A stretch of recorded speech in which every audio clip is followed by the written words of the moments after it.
Então, em geral, as pessoas que estão sempre correndo atrás de dinheiro e que se queixam, né?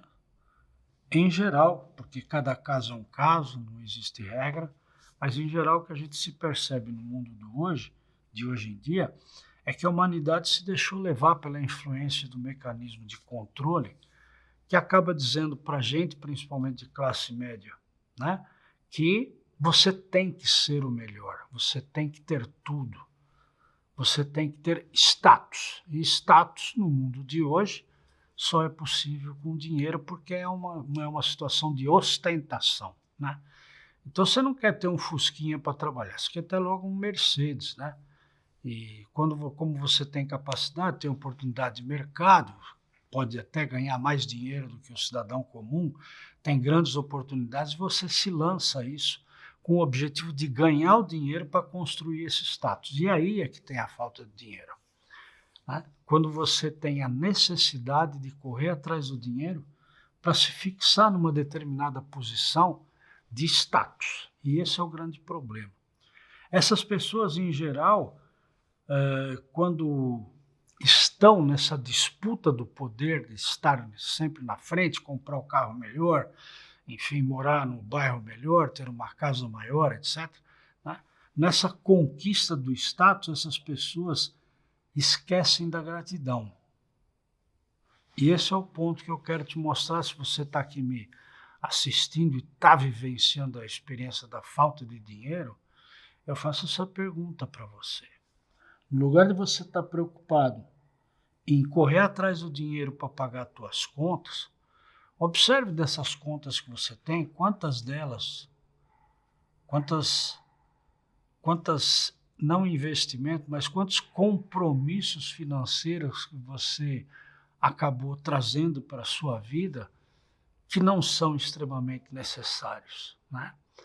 E é exatamente esse caminho da busca do conforto, porque a modernidade que a vida nos traz, da tecnologia, né, nos traz exatamente essa necessidade de você ter o extremo conforto, absoluto conforto, né? Nós chegamos ao cúmulo de hoje em dia de comprar abridor de lata elétrico, que é para não fazer força, né? Enfim, o luxo e o comodismo nos levam a firmar compromissos financeiros muito além da nossa capacidade. Você trabalha sempre no limite, né? E fazendo isso, a gente em geral se esquece de agradecer o que tem. E um dos atributos da prosperidade, uma das frequências vibratórias que te faz estar na prosperidade, é exatamente quando você já atinge um ponto que você consegue não sentir necessidade do dinheiro, nem lembrar que o dinheiro existe no seu dia a dia, no seu trabalho, enfim, na sua performance de vida. Você está tão envolvido em viver e ser feliz que você esquece que necessita de dinheiro. Então, isso é quando você começa, por exemplo, a ter aquela noção de se preocupar com o próximo. Quando você tem a sua atenção voltada para o próximo e se sente muito feliz em ajudar o próximo, né, você não está pensando naquela possibilidade que você precisa angariar dinheiro para guardar dinheiro porque você tem algum tipo de necessidade futura que você está criando e tem que ter a prevenção de evitar um problema maior. Então, quando você está dirigido a ajudar o próximo, você está esquecendo de você e, portanto, você está esquecendo da luxúria, você está esquecendo do comodismo, do conforto, porque você se predispõe a ajudar o próximo. E você ajuda o próximo sempre com aquilo que você tem. Então você passa a valorizar inconscientemente aquilo que você tem que é para dar para o próximo. Então, um dos conselhos, né, que se é possível a gente dá conselho, que diz conselho, se fosse bom a gente não dava de graça, né? Mas eu tenho uma certa vivência, tenho uma experiência de vida, já passei muito por altos e baixos, né? Já estive à beira da falência algumas vezes na minha vida e eu sou uma pessoa próspera hoje, com tranquilidade financeira, então eu posso lhe dizer isso.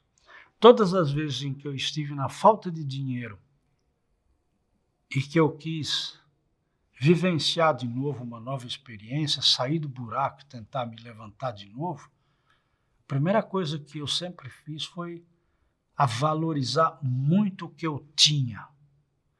Então, de todas as coisas, né? Então, eu me via nos planos econômicos do Brasil, que passaram por muitos, né? De repente eu me derrubava como empresário, e eu disse, eu me derrubava, não era o plano que me derrubava, né? Restava um pouco, porque eu vendia tudo para cobrir as dívidas, pagar todo mundo, né? Então, aquilo que restava era de extremo valor para mim, porque eu recomeçava exatamente dali. Eu não fazia dívida nova para começar um negócio novo, não. Eu valorizava instintivamente aquilo que eu tinha, que era o que eu tinha, era tudo que eu podia começar. Então, aquilo para mim tinha muito valor. Então, enquanto eu estava na lembrança de que isso é muito valoroso para mim, porque é o que eu tenho, né? Então, eu me lembro de uma ocasião em que eu tinha 3 automóveis, 2 caminhonetes de luxo, mais um automóvel de luxo, mais outro automóvel para a esposa, mais outro para o filho, e que de repente eu me vi numa situação de pegar um carro velho do meu pai, que havia falecido, e o carro estava encostado, e era um Fiatzinho velhinho, a álcool, né? Daqueles que ainda era o sistema que no inverno você tinha que empurrar a ladeira abaixo para ele pegar no tranco, né? Porque era ruim o sistema de álcool na época, né? E eu tive que fazer uso desse Fiat que estava lá encostado, que era um carro muito velho, tinha dinheiro suficiente para dar uma reformadinha nele, e foi com ele que eu refiz a vida. Fiquei com esse Fiat 4 anos, nunca mais vendi esse Fiat, porque simbolizou muito para mim, eu acabei dando para um sobrinho. E porque simbolizou muito para mim, porque todas as vezes que eu vi o Fiat, eu me lembrava de quanto eu era grato, né? Por ter aquele carro para andar que me levava em qualquer lugar, e que 6 meses antes, eu não ia em qualquer lugar com qualquer automóvel, eu escolhia o automóvel para ir no lugar. Por quê? Só por status. Porque tanto um carro de luxo como aquele Fiat me levava no mesmo lugar. Então, a frequência vibratória, como você sente as coisas que você tem, é que faz você correr atrás do dinheiro ou simplesmente estar na abundância.